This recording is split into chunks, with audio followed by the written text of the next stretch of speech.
just about noon hour, and I'm here in White Rock. I wanted to share the windstorm that we're having. I'm still going to do my walk, but wow, it'd be great to have a surfboard.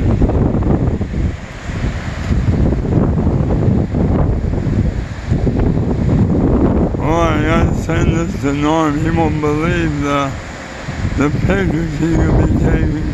He's probably down here with Doreen. Anyway, that's it for me now. Talk to you later. Bye.